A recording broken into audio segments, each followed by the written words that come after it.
In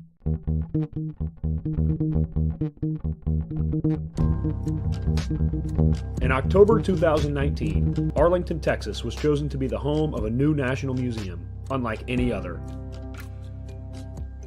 The National Medal of Honor Museum will be a unique home of military history. The 100,000 square foot museums will house exhibits, archives, and artifacts relating to the 3,500 U.S. troops who have been awarded the medal, the nation's highest honor for valor in combat. The museum will have 31,000 square feet of galleries dedicated to U.S. troops who have received the award. The museum's CEO, former Navy SEAL and NASA astronaut Chris Cassidy, said the museum will focus on education as much as preservation. The building will have 5 areas dedicated to Medal of Honor winners from the Army, Marine Corps, Navy, Air Force, and Coast Guard. The main gallery will be located in a central plaza under a 25,000 square foot slab of steel, which will appear to be suspended in midair. It will be supported by 5 pillars. Black Rifle Coffee is a corporate sponsor of the museum, as are the Dallas Cowboys. The museum's board also includes over a dozen major corporations and 6 Medal of Honor recipients, including David Bellavia, Patrick Brady, and Britt Slabinski. Army Staff Sergeant Bellavia was awarded the medal for clearing an entire house by himself on November 10, 2004, as a squad leader in support of Operation Phantom Fury in Fallujah, Iraq.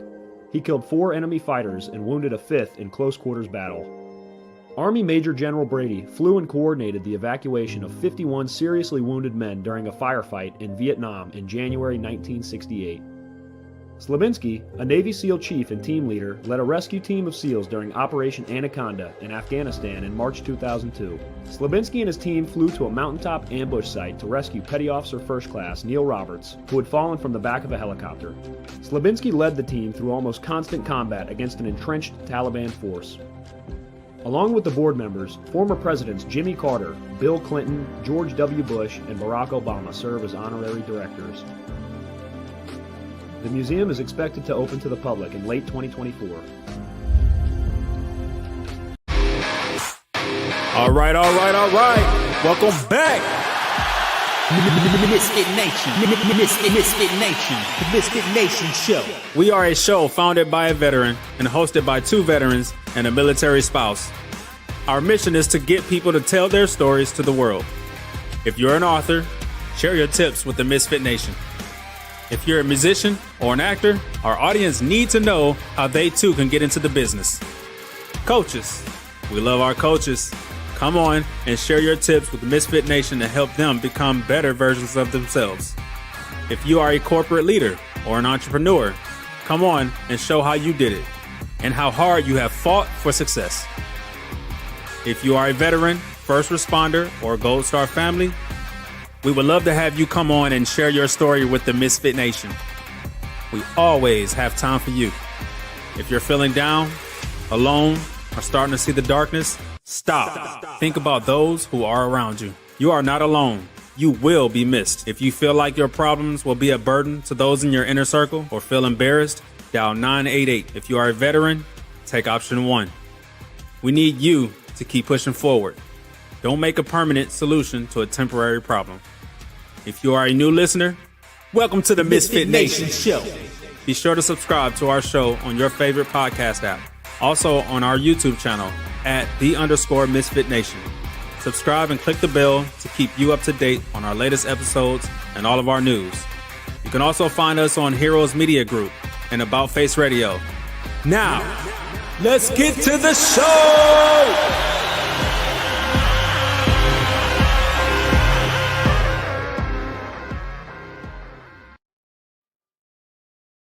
All right. Welcome to the MisFitNation presents Veterans Week. This is our 3rd annual time doing this, and we have 5 good ones lined up this year. Everyone that's coming on the show this week has done this right here. They raised their right hand. They said, they stated their name. They actually said their name. They didn't say, state my name. Do solemnly swear or affirm that I will support and defend the Constitution of the United States of America against all enemies, foreign and domestic, that I will bear true faith and allegiance to the same, and that I will obey the orders of the President of the United States and the orders of the officers appointed over me according to the regulations and the Uniform Code of Military Justice. So help me God. And that's something that we all took to heart. We all took it as the gospel as we came in the military. And that's something we did for X amount of years. Some people did it for one term, 4 years, and others did it for 20 plus years. Tonight, we have someone that did it for the 20 plus side of that. Today is also the Marine Corps birthday. So if you have Marine friends, make sure you give them a good ribbing today, but also understand their sacrifice and their service. Besides giving them that box of crayons, tell them happy birthday and thank you for everything you guys have done for the last 249 years. Our next guest enlisted at Los Angeles, served close to 21 years in the Navy and retired as a chief at the end of 2019. He was stationed on most types of U.S. Navy vessels. There's lots of acronyms here. SSN, CG, I think that's Guided Missile Cruiser, DDG, CVN, Amphib flagships. He did 9 deployments if you count a couple 90-day hops as a deployment. He made his rate. His rate was a CTT, which in layman's terms equals electronic warfare or signals intelligence. So without further ado, let's welcome Rob Diedrich, U.S. Navy retired, to the Misfit Nation and Veterans Week. Welcome, Rob. Hey, thanks, Rich. Thanks for having me on. It's great to have you here. I know we were laughing in the green room before about some stuff we both did in the military, but we'll bring some of that stuff up later as we get into your story a little more. Because I know your story is a lot more thrilling to the audience. Will be better for the audience if you tell it rather than I do. So if you don't mind, tell us a little more about you, from as far back as you want to go to why the Navy, why you chose the Navy over the great service like the Army, like I was in, and how we got here. Right, absolutely. Well, thank you for having me on, and it's a fantastic intro. I really hope to go see the Medal of Honor Memorial one day. Currently, I'm stationed in my retirement up here in Canada. My wife is a Canadian citizen, and she received her U.S. citizenship as well. Well, she was a U.S. Navy wife, supporting me through deployments from about 2012. Well, right through my retirement. So I'm up here now in the cold, going through my second Canadian winter. Woo. And let me tell you, man, they don't play up here with the cold. That is something else. But yeah, so I, like you had said, I enlisted out of Los Angeles. You know, why did I join the Navy? It's actually hilarious. I tried to join the Air Force. Oh, man. And they were so slack on recruiting duty, they didn't even show up like 3 times. They just had something better to do, you know? So I was like, okay. And it was my grandmother I'd made a deal with, my Nana, who's since passed, but she was a wonderful woman, and she was a patriot, and she said, hey, you know, before we go home, would you just go talk to the sailors in here? And I looked in there, and everybody was in their dress whites, and I saw the chief in the back, and boy, they were ready for me. It was like pitching a fastball to a catcher. They were like, bah! You know, they're like, hey, son, let me talk to you about the United States Navy. Are you interested in electronics, you know? And I was like, yeah, I guess so. And they said, have you ever thought about serving on a submarine? And I said, well, I've never thought about it, but I mean, it sounds cool. They said, well, you know, if you sign up right now and get into the delayed entry program, we'll give you a $7,000 bonus. Yeah. Man, 18 years old, I'd never seen $7,000 before. Awesome.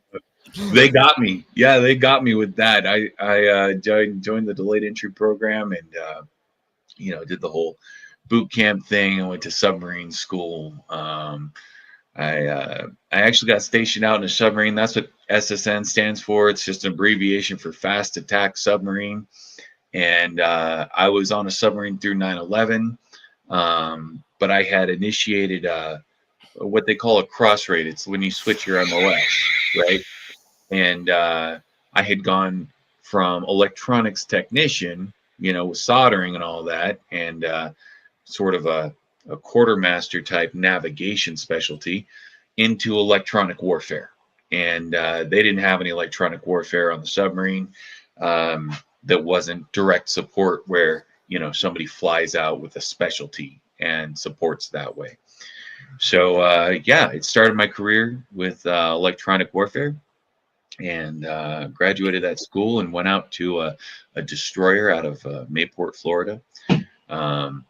That was a pretty interesting experience. You know, that surface life is way different. Mad respect to submariners.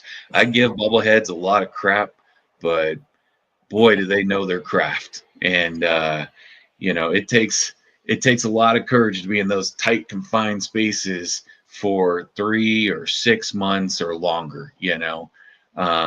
But on the surface Navy, it was it's much more relaxed. Even on the East Coast, like where they have a very sort of regimented, no BS type of attitude. It's not like the West Coast sailors at all.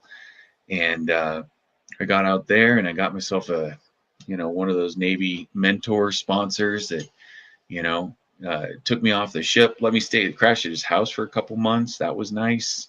Started my journey through the Navy. Let's see. I don't know where I should go through right now. If you want, I could kind of hit up some of the addiction sort of thing that I wanted to bring up if I could. Definitely bring that stuff up, and in between there, let's bring up some of your favorite places that you got to port at.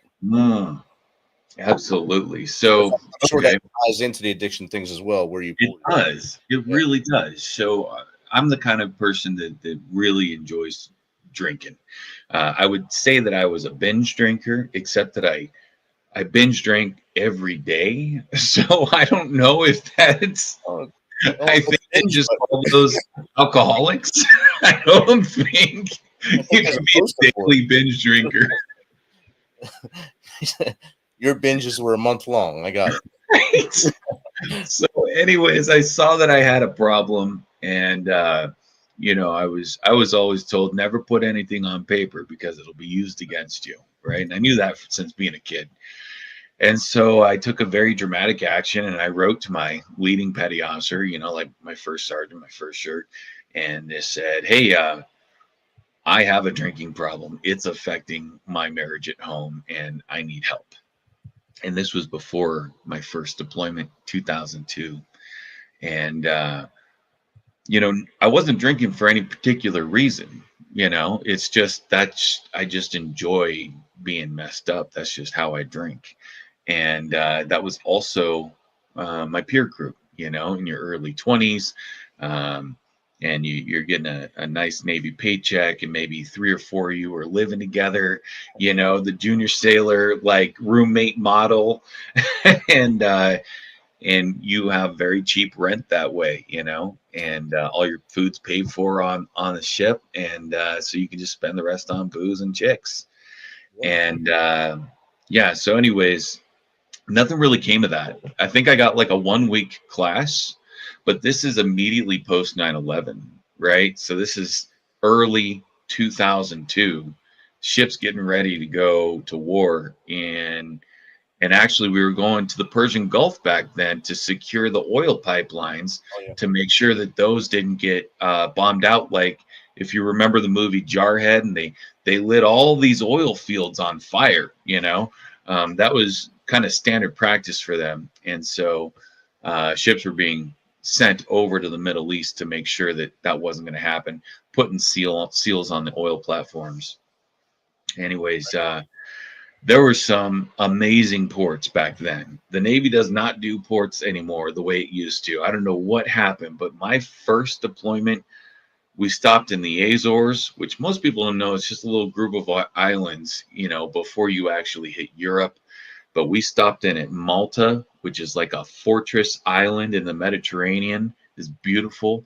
We stopped in at Crete. We stopped in at Turkey. Everyone was very warm and open and welcoming. We still had kind of the sympathy of the world, having been immediately post 9/11, made our way down to Seychelles, which is a tropical paradise off of Madagascar, off of the southeast side of Africa. So it was a hell of a deployment. And then we did a couple months up in the Persian Gulf, visited Dubai, which is in the United Arab Emirates.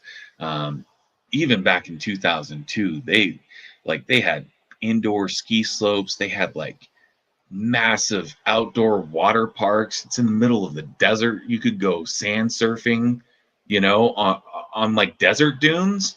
I had never heard of this at 20 years old, and what an awesome experience, And I think maybe now I say that they don't do port visits like that, but I suspect it's pretty eye-opening for sailors nowadays too.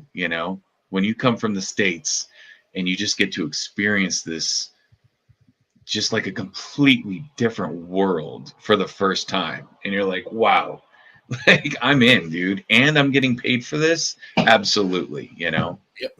So, yeah. So I remember coming back from that deployment. It was time to PCS, transfer out to the West Coast.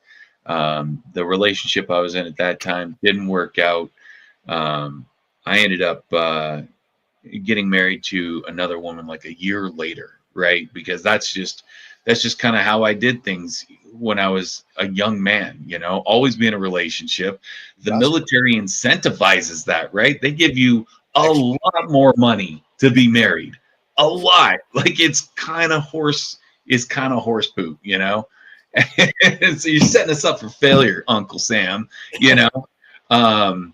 So yeah, so I got married again, and there was a certain point where my drinking had just continued, and I was a functional alcoholic, and there was no like negative reprimands at work. The culture of the military at that time was very much just show up, and we will tell you where to be and what to do, and it didn't matter if you still had booze on your breath or whatever it was. And so she asked me if I could do something about my drinking, and I said, I'll go talk to the drug and alcohol guy, and if it's not going to jeopardize my security clearance, then I'll see about it. And I did that, and the Navy was really accommodating. I was surprised. When you get into electronic warfare, you have a top secret security clearance, and you have the possibility to be read into special programs. You have different, what we call tickets, which are just sources of intelligence. And they cannot have somebody who has a drug addiction, a drinking problem, gambling issues. They can't have that person working for them. But they also invest a hell of a lot of money training you. So it's much cheaper for them to send you to a rehab, like a Navy rehab, like substance abuse rehabilitation program out in Point Loma, California. It's so much cheaper for them to send you there for 3 or 4 weeks, have you turn it around and become the trainee and the sailor and the military person they want you to be in the first place. Right. So that's what they did. They sent me out there, and I spent 3 or 4 weeks in what I lovingly refer to as Club Med. A lot of people probably don't know what Club Med is, actually. I'm just saying that right now. It's like Club Med was an all-inclusive resort back in like the 80s or 90s, early 90s. Yeah, early 90s. Yeah, I don't know what it would be today. It's sandals, I guess, in Jamaica. Sandals, you're right. Yeah. It was no sandals. But it was very good. You could wear civilian clothes there. You're on first name basis with everybody, playing volleyball and just basically sweating the booze out and learning how to, just live day to day and not drink. And then you get out of there, you get your little certificate and a handshake, and they send you back, like right back to where you were. And so, that's kind of the thing that defined my military career was trying to stay sober and be an asset to whatever command I was attached to. And what I found was that I was putting like a governor, I was restraining my own capabilities by drinking as much as I did. I had no idea that I was slowing myself down as much as I was, because 5 years from when I got discharged from rehab, I picked up Navy Chief, and that's like they say top 10% of the Navy. It's whatever it is, whatever the authorization is from Congress that they're willing to promote that year. But the point is it's sustained superior performance. It's your ability to lead junior personnel through the Navy's mission. And so, yeah, it was really amazing to me how much I felt like I was helping other people succeed, and in succeeding in my own right, by teaming up. Yeah, I went out to Denver, Colorado, and we do have Navy in Denver, Colorado. I was actually working with the NSA. Yeah. Yeah, it was pretty cool. People ask, they're like, Navy? What is Navy doing in Colorado? And I'd say, well, that's where we build our submarines, and we ship them out by rail to either Washington or San Diego. And they go, oh, interesting. That's fascinating. I wouldn't think that. I wouldn't think that's not true. No, sorry. But back in 2007, we needed a cover story. We had not disclosed that the NSA was in Denver, Colorado. And then it got disclosed, and I was already transferred at that point. But it was always fun that was the cover story that I chose. Yeah, we've got a Metalworks project there. Bathworks is out there. When I got back out to San Diego, I went direct support. And direct support is, ironically, it's those people that go to the submarine, right? Because they have special skills and capabilities that they aren't on the submarine the entire time. And another version of direct support is sending them out to the carrier, right? And so they manage a lot of, I don't want to say the admin, the communications, the day-to-day structure of operations. And it's just sort of a high-level position. So I'm doing all this as a junior sailor, a very junior E6 in the Navy. And it was just great because I was able to talk to the chiefs and officers above me and tell them that I had been to Navy SARP, been to Navy rehab, that I don't drink, and that if you see me drinking, there is an issue. You probably want to intercede immediately, or there's going to be a court martial or captain's mast. So save us enemy shots. No. Right. Save us both some paperwork and pull me aside and say, "Hey, shipmate, didn't you go to rehab?" So,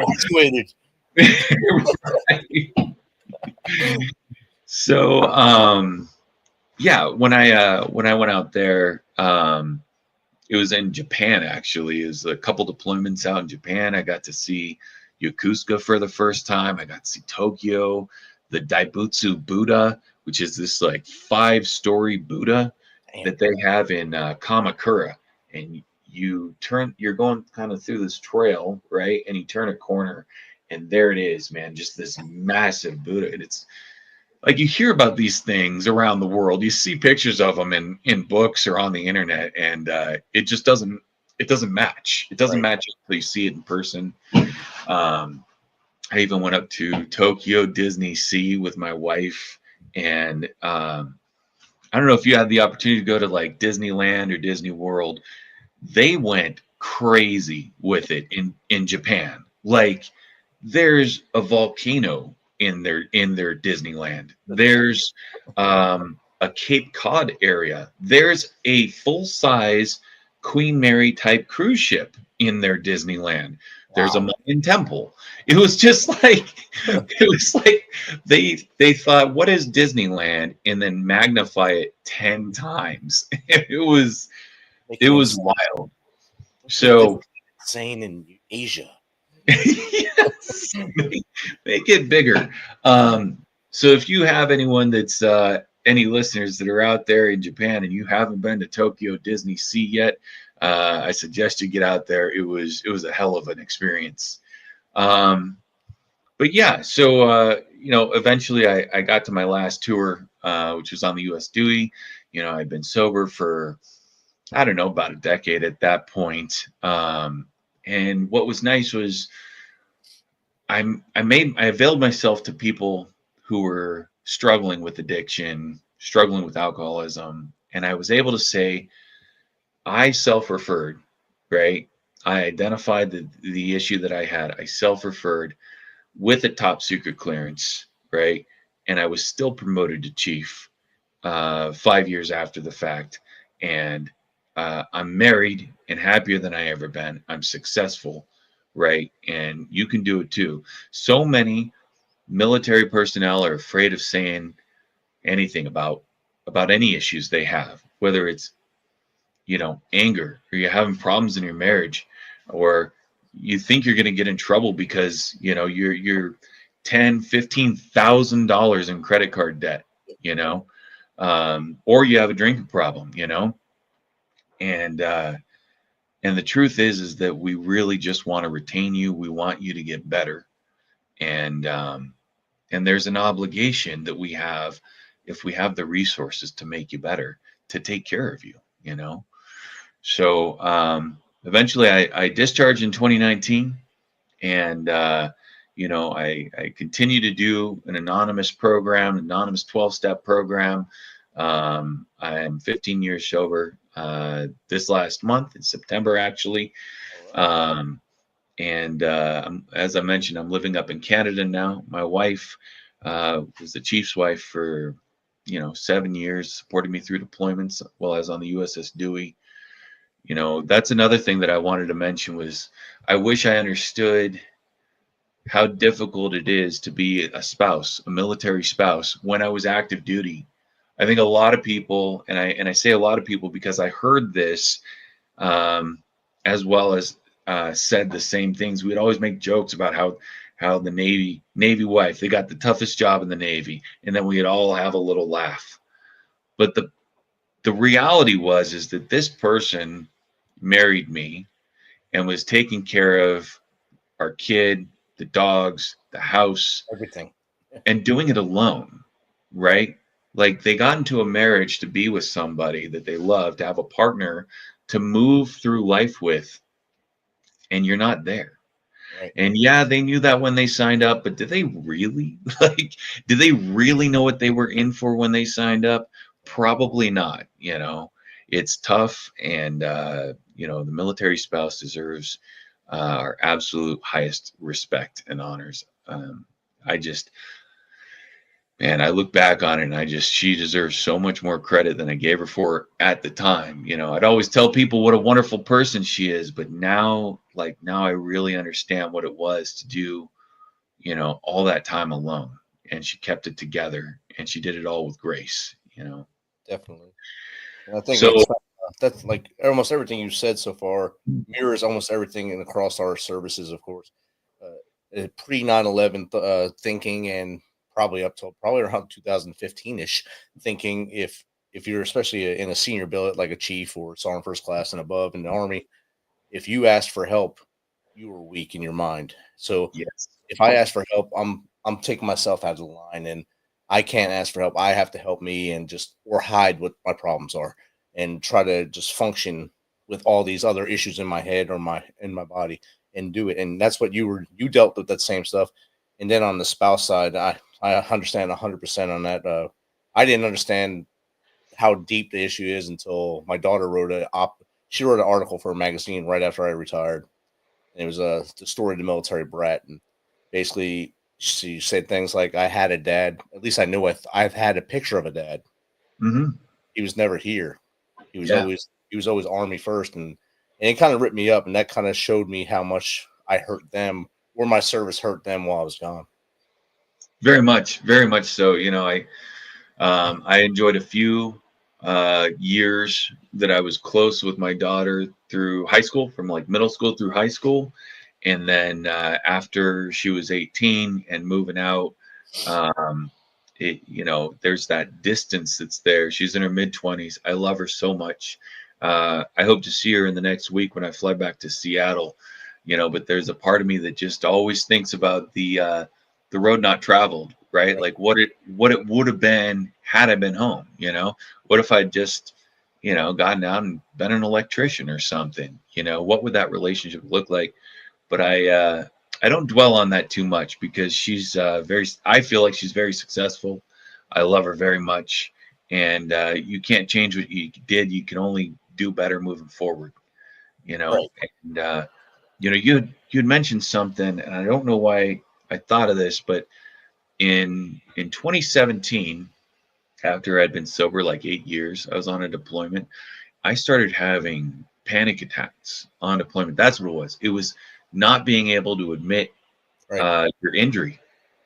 And I started having panic attacks mid-deployment, and I was really surprised. I had downloaded some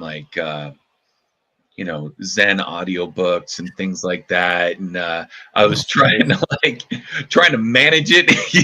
Spent a lot of time on that treadmill, and the problem was, anytime I hopped in my rack, that was when the panic would start. It was when I wasn't working, and that my mind would start racing. And I went to go see the doc, who was another chief. And, it was a tough conversation to admit that I was having these things to her. I started crying in front of her, because I was saying it out loud and it felt shameful, embarrassing. I don't know. It was just, but I had to trust, I had to trust that saying something would help. And she said, so many people are exactly where you're at, and you can't get better if you don't say something. We came up with a self-help agenda, right? You know how you have an order of events for the day? We Right. call it a plan of the day in the Navy. Well, that's all the work, right?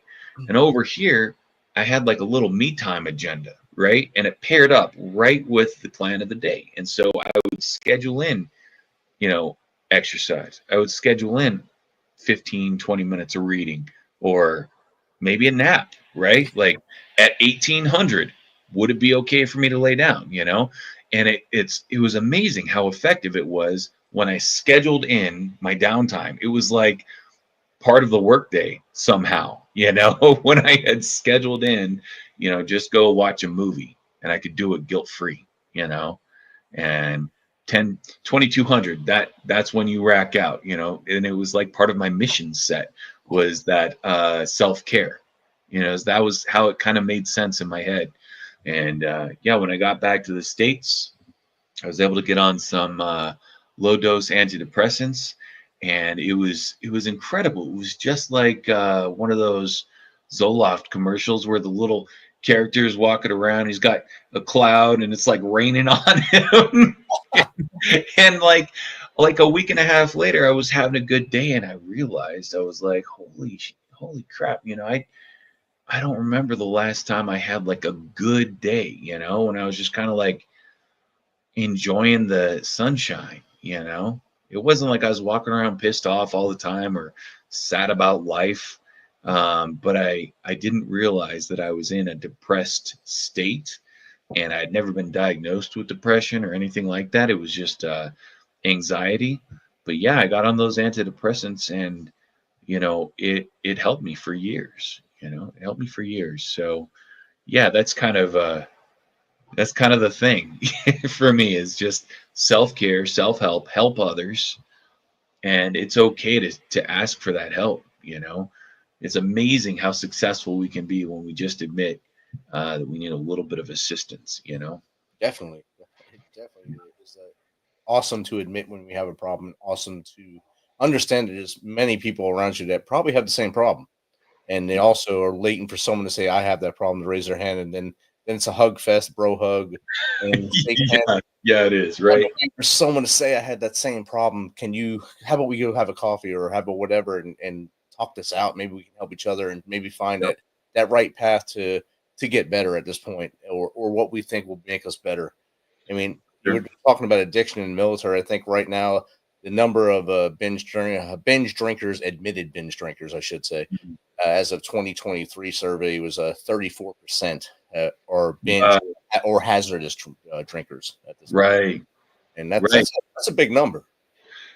Huge, Huge. And especially when we have our like deglamorization efforts, you know, everybody in the chain of command, I would say probably from E7 up generally knows to plan an event with an alternative to alcohol, right? It's no longer like the focus is for all of us to get together and get lit. You know, it's the barbecue, it's the sports, it's, you know, and there may be alcohol at the event and that's fine. But it's no longer the focus of it. Yeah. I remember when I did my intake to SARP, they had said, so how often do you drink? You know, and I said, I didn't want to be labeled a certain way. So I said, you know, I just, I'd say a couple days a week, maybe. And then say, and on the weekends, and I was like, yeah, probably. I mean, definitely on the weekends, right? And they'd say, and when you drink, do you, would you say you have 2 drinks, 3 drinks? And I'd say, yeah, I probably had, I don't know, 3 or 4 drinks. Meanwhile, there's no stop. Like, I'm not counting drinks. Are you kidding me? Like, I come home, I have a double rum and Coke, right? And that's just to start it off, right? That's where you're still in your trousers and belt, right? And your undershirt. And that's when you pour the double rum and Coke. I'm still wearing my boots. And then after that first drink's gone, then I change into my, you know, civvies and you know, maybe I'll have a single, but after that, then I'm going to have another double rum and Coke. And after that, maybe I'll have another double rum and Coke. And so I'm counting drinks that way. I'm already 6, 7 shots in. I'm not counting that as 7 drinks, you know? And I'm certainly not telling the person. And so, yeah, they, even with those numbers, the truth is that when you drink 3 times a week, even if you're including the weekend and it's more than 2 to 3 drinks, you are a moderate drinker, right? You could even be like described in some ways as a heavy drinker. And I was just trying to, like, you know, just trying to cut some of those corners off and not look so bad. And they were like, no, you are going to have a full inpatient stay, courtesy of Uncle Sam. We got your bed right down the hall. You know, volleyball starts at 1600 out in the quad. You know? Is that local time? So, yeah. And we talked in the green room about my soldier who passed. He graduated after his 3-week stay and 3 weeks of going through substance abuse training. And yeah, what did we do for him? We threw him a kegger because that was the thing to do in the 90s. But you did. Let's go drink. You just graduated being an alcoholic class. Let's have a drink. Let's have a drink fest till one of us die. And that's what we did back then. And I guess we prolonged the problem that way by just keep adding to it. And like you said, every event before now used to be alcohol was the centerpiece, the grog or at the ball, whatever the grog was for us, it's the grog. Yep. That was the centerpiece of the event. Everyone wanted to see what was going in that thing, how many different bottles would go in there and who can actually drink it without passing out or puking. And now there's some other things involved now where that's just a part of the event and not the event.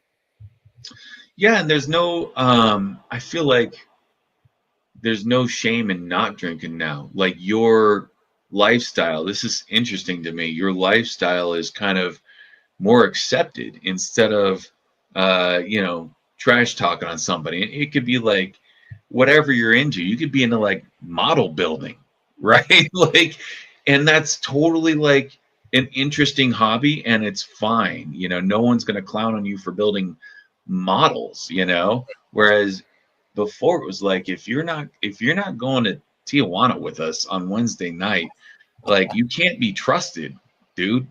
You know, you're not on this team. Yeah. And then they'll say, you know, if you say, oh, I have duty tomorrow, and it's like, great, I guess you get to sleep in then, you know, like we're going to TJ, get in the car, you know. So anyways, yeah. Yeah. You have a chance now. Now that you've retired, do you still reach back and try to help sailors that are still in now, or what do you do now as far as helping others?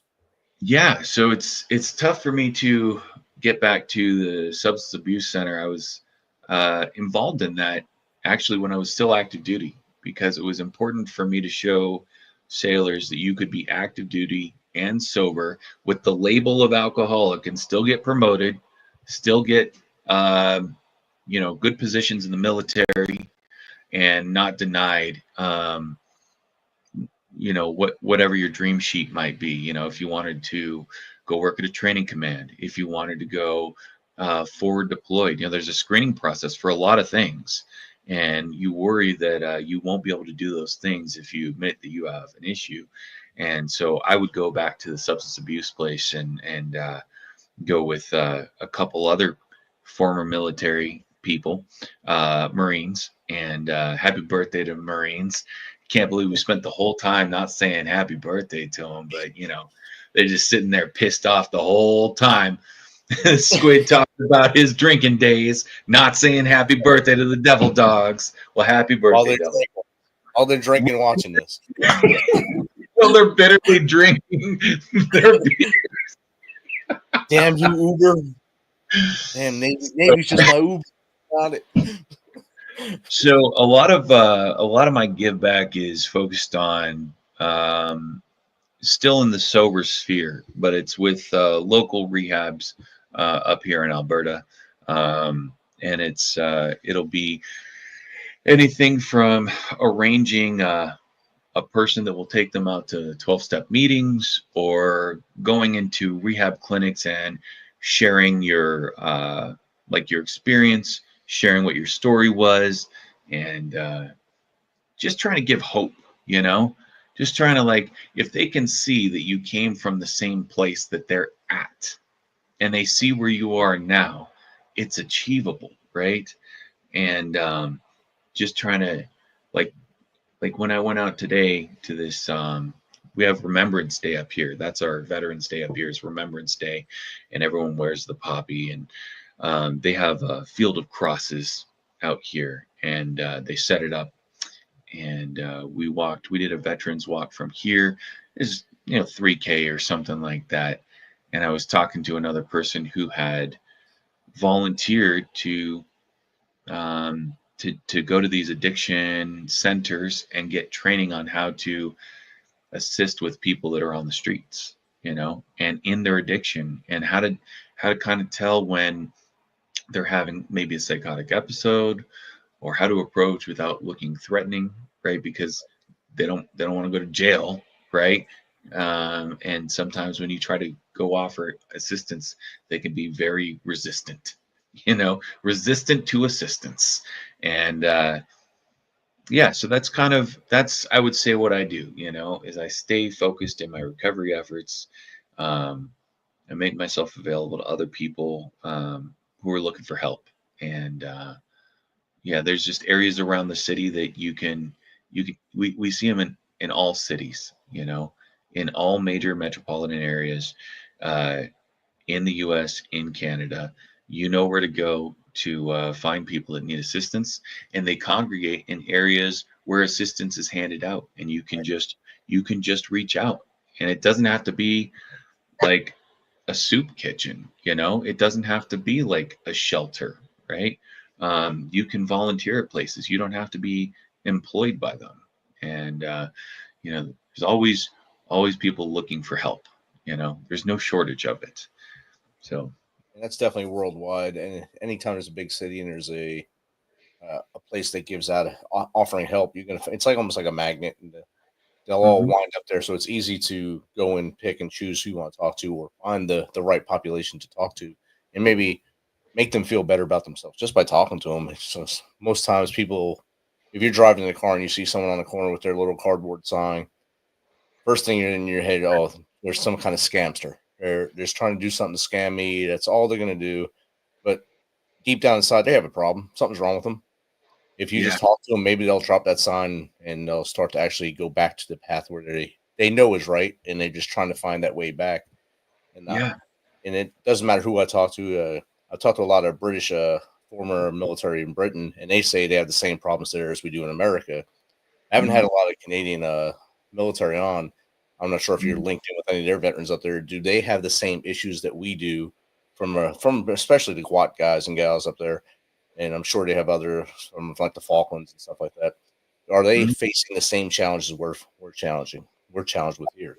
Yeah, I mean, I would say absolutely. And in fact, the difficult thing is that these post 9/11 veterans have kind of become invisible because a lot of them don't end up on the streets, but they're kind of floundering in life a little bit.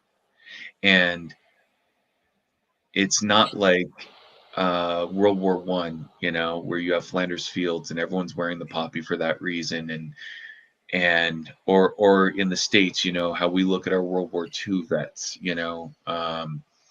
there's that esteem, and that honor, and you think about the sacrifice, and a lot of that is missing, I feel, from the post 9/11 military personnel, that appreciation, that value, and these are people that did the exact same sacrifice, in a different century. And and then they come back, and then what do you get out of it? And there's not really a step up for it.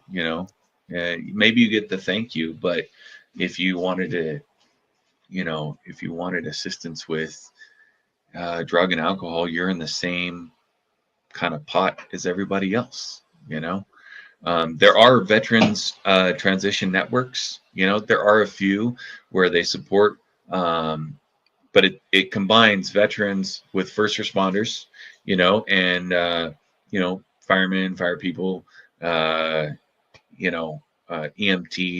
anybody that might catch PTSD or any kind of traumatic situation.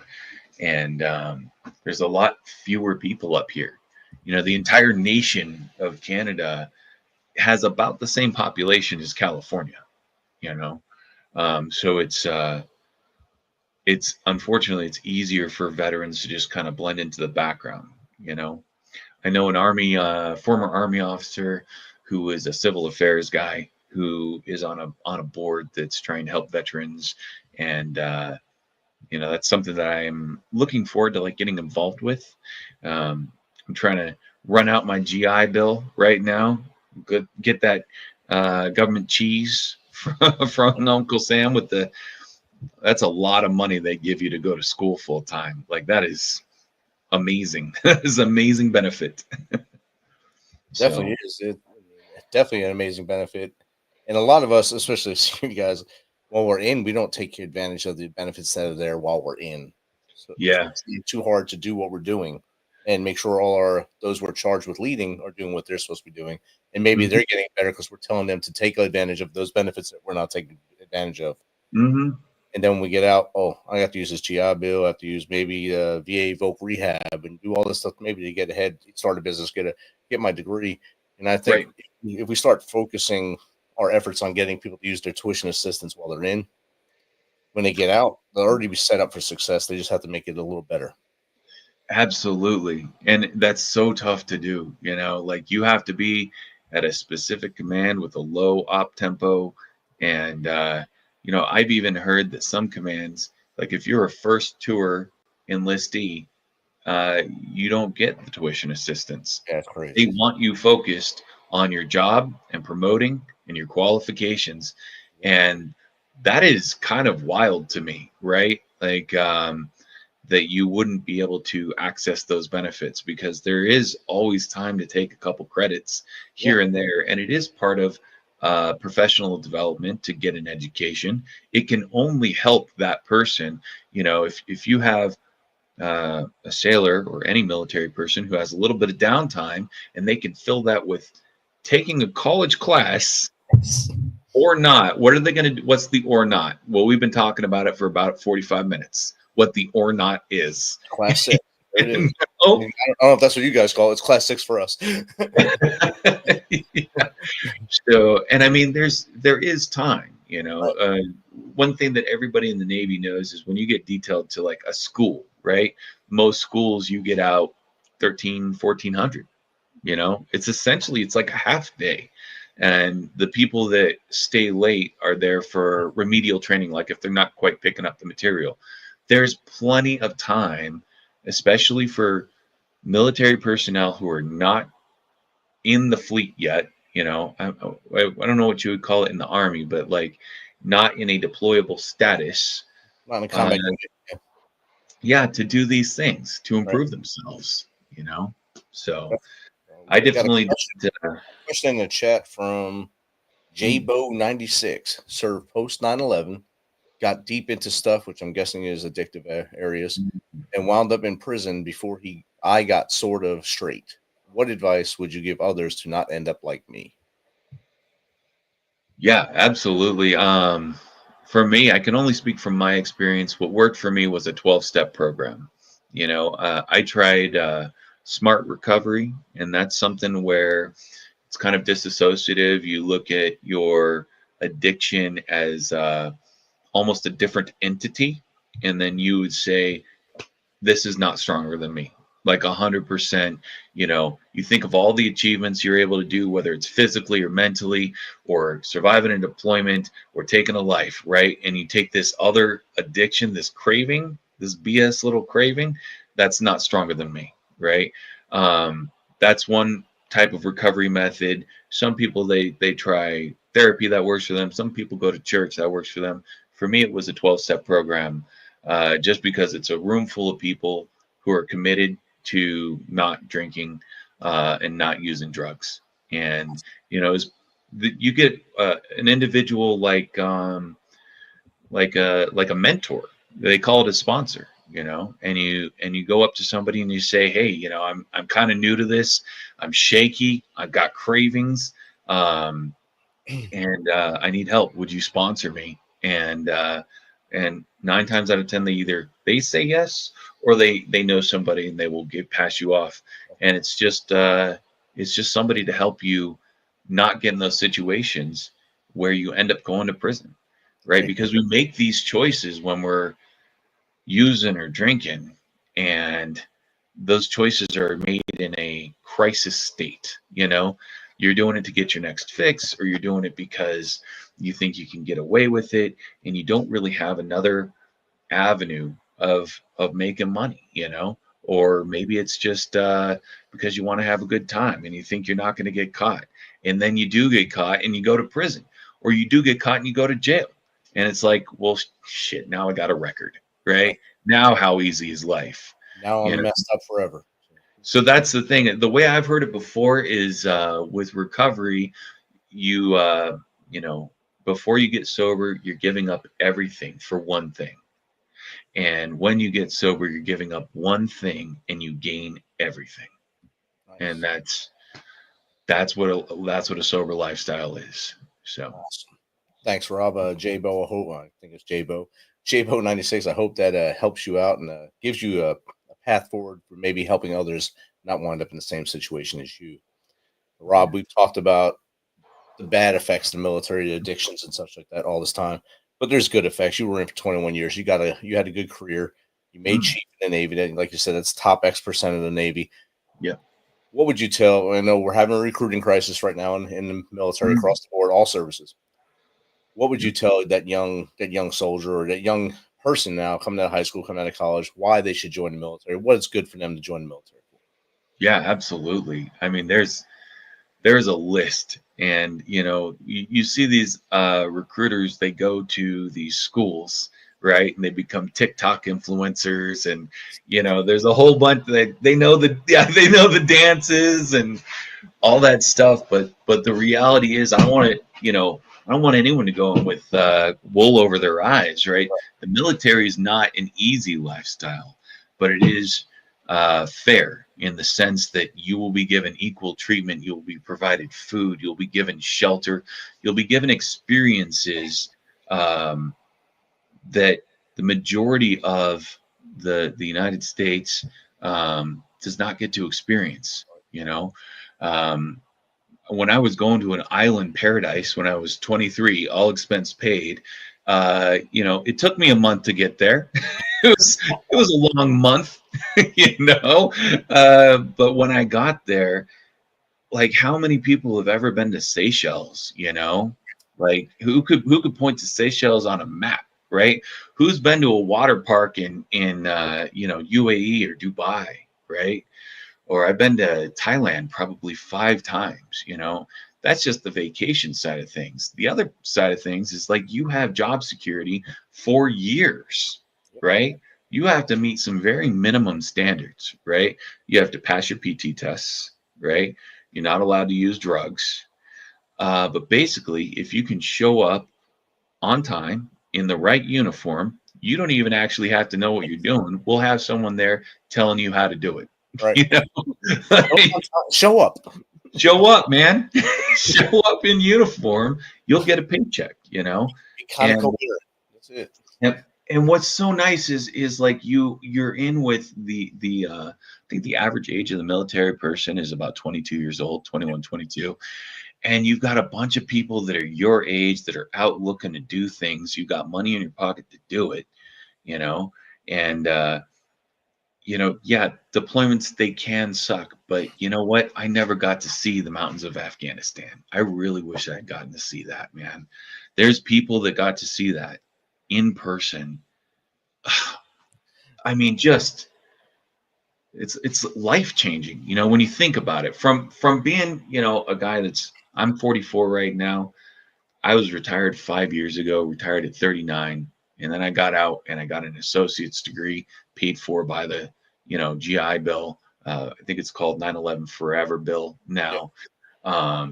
You know, and yes, I got a disability from the VA, but that's another positive benefit, is that the VA evaluated me for my physical issues as well as mental issues, and they said, here is a monetary compensation to help you get through life.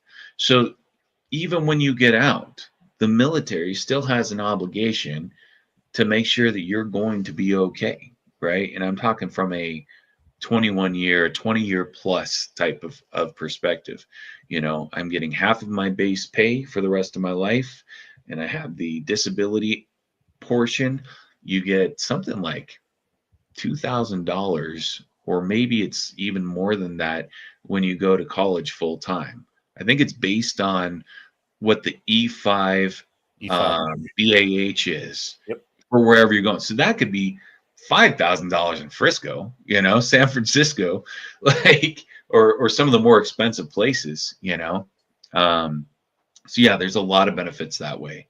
And you know, I miss a lot of the camaraderie. I miss how difficult it was. I miss chastising each other about how weak you are. You know, would you just fall in line, God damn it? You know, what do you have to argue about everything? Everything. Yes. Every single thing. I miss that kind of stuff because they don't do it on the outside out here, you know? You know, and it's just yeah, I like a rough edge, you know, and you develop thick skin, and you develop you know, an appreciation for that kind of comedy, and you also know that you can do things. How do I say this? You can do things that you've never done. You know that you can accomplish it, right? So like, I'm going to college right now. I have no concerns about failing out of any of these courses, because I was never allowed to fail courses or schools in the military. You just not. And so I go to college and I feel confident and secure that I'm going to pass that. If my car breaks down and I need to hoof it 5-6 miles, I know I can do that. Like, I have no concerns. There's people that, like, if it's a mile away, like, that is a concern to them. There's no way how are we going to get there? I have no cell reception for Uber. Bro, that's a 30-minute walk. Let's go. What are we doing? You can actually do this. I would say that's one of the biggest things, is the confidence that you can do anything, you know, that you decide to do. You know? Outstanding. Yeah. Rob, this hour went by amazingly fast. Oh my God. It's been great chatting with you in the Great White North up there. I know it's very warm up there today. You said it was 3 degrees. You're sweating. I can tell in your eyes. Yeah. I woke up this morning in South Bend, Indiana, and it was 50-something degrees. It felt like I was in the ice age, because I'm from Tennessee. So it was wild. And I can't imagine being up there right now, even though I grew up in New Jersey where it's cold a lot, but not cold like that. So thank you for your time tonight away from your. Thanks, Rich. Hang out with us and the Misfit Nation. you can feel free to join us anytime you want. Jump in on our chat and stuff like that. We're here for veterans. We're here for everyone. So thank you again for hanging out with us tonight on the kickoff of our Veteran Week show. Absolutely, Rich. Thanks for having me on. And hey, if you're going to join up, join the Navy. Don't do that. All right, brother. You have a good night.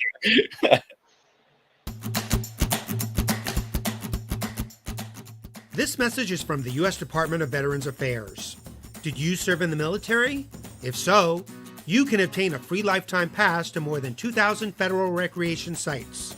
These sites are located across more than 400 million acres of public lands, including national parks, wildlife refuges, and forests. The lands host activities to fit any lifestyle: hiking, biking, fishing, camping, and much more. Gold Star families are also eligible for these free lifetime passes. Plus, they cover entrance fees for a driver and all passengers in a car, or up to 3 additional adults at sites that charge per person. Obtaining one is easy. Just go to the National Park Service website, nps.gov, or the National Park Service app.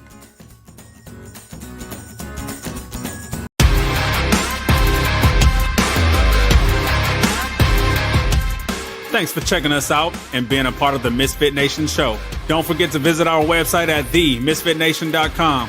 That's themisfitnation.com. Check out all our past episodes and get some of the great Misfit Nation gear for you and your family. As always, be humble, stay hungry, and keep hustling, because we are Misfit Nation. Misfit Nation.